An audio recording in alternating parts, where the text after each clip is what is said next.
Hi! Whether you're a familiar face or a newcomer, I'm thrilled to have you here on my channel. In this video, I'm going to show you how I prepped and packed for a 16-day trip to California for Christmas and New Year's. This was definitely one of the longest trips I've ever done and was the most challenging to pack for because we tried and failed to do it with only carry-on bags. First, I checked the weather in all of the locations I'd be visiting. This was so I could begin making my packing list and choose only items that were appropriate for the weather.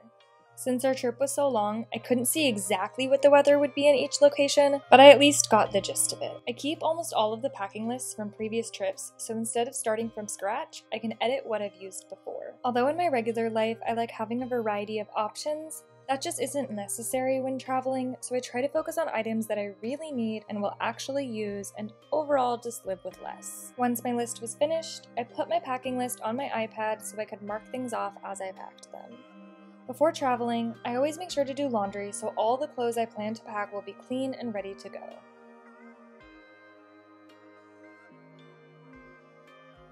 I also wash my hairbrushes and beauty tools so they're clean for my trip as well.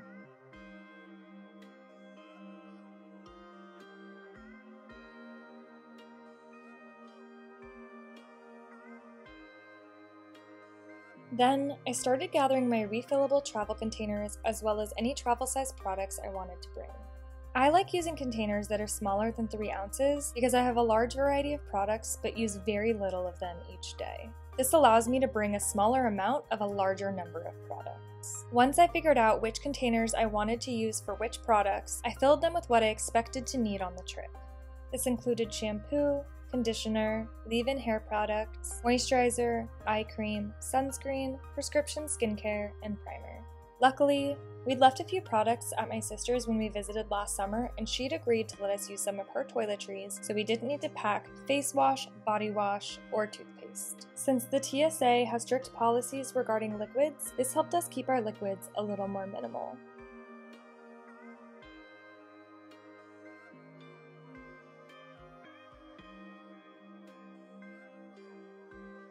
After filling all of the refillable containers, I put them in a TSA-approved quart-sized bag along with other liquids and aerosols such as dry shampoo, concealer, mascara, eyeshadow primer, brow gel, perfume, and eye drops. I realized that my dry shampoo wouldn't fit in mine due to the dimensions of the bag, but thankfully, my husband is significantly lower maintenance than me, and he allowed me to use up a portion of his quart-sized bag. Once we had all of our toiletries together, we packed them in this hanging toiletry bag. This bag is probably a little bit bigger than we need, but I do like that we can hang it in the bathroom wherever we go instead of using up precious counter space. We packed my liquid bag, toothbrushes, floss, makeup remover, powder dry shampoo, my razor, deodorant, and my retainer. After that, I packed the rest of my non-liquid makeup in my makeup bag. I packed an eyeshadow palette, my makeup brushes, an eyelash curler, powder foundation, blush, highlight, and an eyebrow pencil. I purposefully chose solid or powder products instead of liquids whenever I could. I realized later I'd missed my lip products, so I added those as well. I also gathered my hair tools, which included a blow dryer, curling iron, hairbrush, and a claw clip. After that, I packed my medications. I just take vitamin D once a week and sulfasalazine for my psoriatic arthritis twice a day, so I filled the amount I need for the entirety of the trip with a few days extra just in case. I then moved on to choosing the clothing I planned to wear on the trip, keeping in mind the weather I looked up earlier. I knew I'd be doing laundry on the trip so that I could keep the number of items I needed to bring a little more minimal. I considered that I'd be doing more lounging with family, but also celebrating a few holidays like Christmas and New Year's Eve. I chose pajamas, some loungewear, 3 skirts, 1 dress, and 2 pairs of jeans.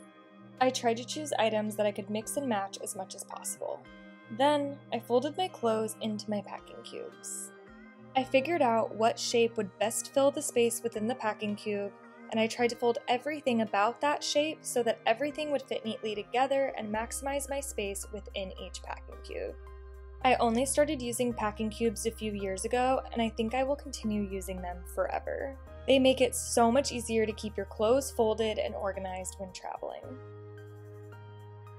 I used multiple packing cubes and organized them by tops and sweaters, jeans, skirts and dresses, and pajamas, lounge, and undergarments. I also set aside the clothes I planned to wear for traveling, and comfy casual shoes that I would re-wear for other parts of the trip. I also set aside a jacket, scarf, and hat I would wear throughout the trip as well. I also packed another, less casual pair of shoes for the trip. I picked my black waterproof booties because they work well for jeans and nicer tops, but they also work well with dresses or skirts and keep my feet dry in the rain.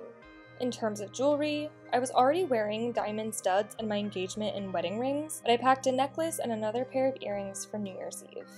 I also took a moment to gather some items I intended to give to my family when we saw them. After that, it was time to get everything into my luggage. We realized that there was no way we could do this trip with only carry-ons. We decided to do one carry-on and one checked bag. This was a little disappointing because we'd done 12 days in a carry-on over this summer, but it just didn't seem possible in the winter due to the colder weather and rain. I wish we'd realized earlier on we'd need to do it this way, as I would have grouped our items much differently, but you live and you learn. Stick around for my next colder weather trip, and hopefully I'll be more efficient next time.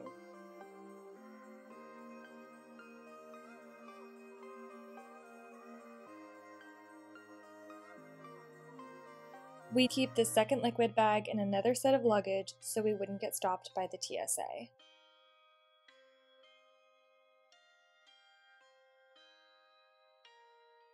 Once my luggage was packed, I packed my personal item, which is my backpack, with in-flight entertainment and things I plan to use on the plane. I filled it with my MacBook Air, iPad Air, noise-canceling headphones, iPad mini, a lip mask, AirPods, a pen, an Apple Pencil grip, a card I made for my niece, and my empty water bottle. I also brought a smaller purse, which I filled with my wallet and my sunglasses. After that, we were off to the airport. Let me know in the comments if you have any tips and tricks to make prepping and packing for a trip any easier. Thank you so much for watching. I hope you enjoyed, and I hope to see you in the next one.